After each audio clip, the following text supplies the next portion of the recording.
स्वतंत्रता संग्राम के इतिहास में आज का दिन अत्यंत महत्वपूर्ण है। 29 मार्च 1857 को महान स्वतंत्रता सेनानी और साहस की प्रतिमूर्ति मंगल पांडे ने चर्बी लगे हथियारों के इस्तेमाल के खिलाफ अपने साथियों में विद्रोह का बिगुल फूंका था।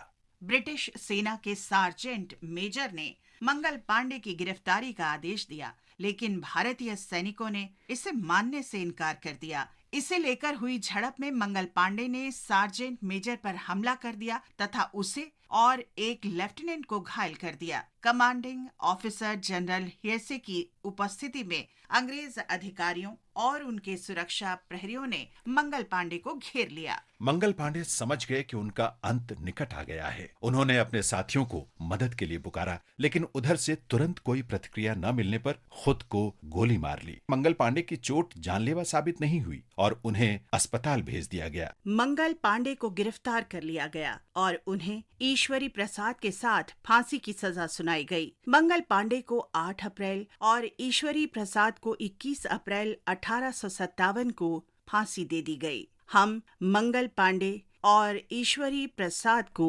सादर नमन करते हैं। आज हम स्वतंत्रता सेनानी लक्ष्मण नाइक का भी स्मरण कर रहे हैं, जो 29 मार्च 1943 को शहीद हुए थे।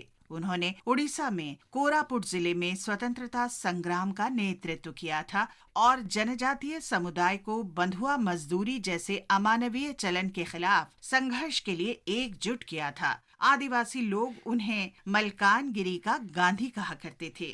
लक्ष्मण नाइक का जन्म 22 नवंबर 1899 को ओडिशा के मलकानगिरी में हुआ था। भुइयां जनजाति के लक्ष्मण नाइक राष्ट्रीय आंदोलन से प्रभावित थे। वे 1936 में इंडियन नेशनल कांग्रेस के सक्रिय सदस्य बन गए। उन्होंने खादी को बढ़ावा दिया और लोगों को स्वतंत्रता आंदोलन से अवगत कराया। 1937 में कांग्रेस का मंत्रालय गठित होने के बाद स्वतंत्रता आंदोलन में कोरापुट के जनजातीय समुदाय की भागीदारी को एक नया विस्तार मिला। लक्ष्मण नाइक ने 1942 में कोरापुट के मातिली में कांग्रेस की प्राथमिक समिति के अध्यक्ष का प्रभार संभाला।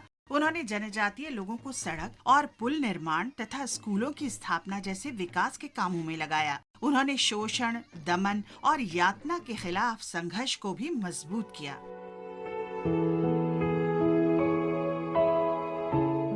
1942 में भारत छोड़ो आंदोलन के दौरान 21 सितंबर को लक्ष्मण ने मलकानगिरी जिले में माथिली पुलिस थाने तक जनजातीय समुदाय की रैली का नेतृत्व किया। इसका उद्देश्य थाने के भवन पर कांग्रेस का झंडा फहराना था। भीड़ पर पुलिस की गोलीबारी में 5 लोग घटनास्थल पर ही मारे गए और 17 घायल हो गए। विरोध प्रदर्शन में मुख्य भूमिका के लिए घायल लक्ष्मण को गिरफ्तार कर लिया गया और फिर उन पर मुकदमा चलाया गया और मौत की सजा सुनाई गई। 29 मार्च को सूरज की किरण फूटने के साथ ही लक्ष्मण साहस और निर्भीकता से बरहामपुर कारावार में फांसी की फंदे की ओर बढ़े। उनके अंतिम शब्द थे,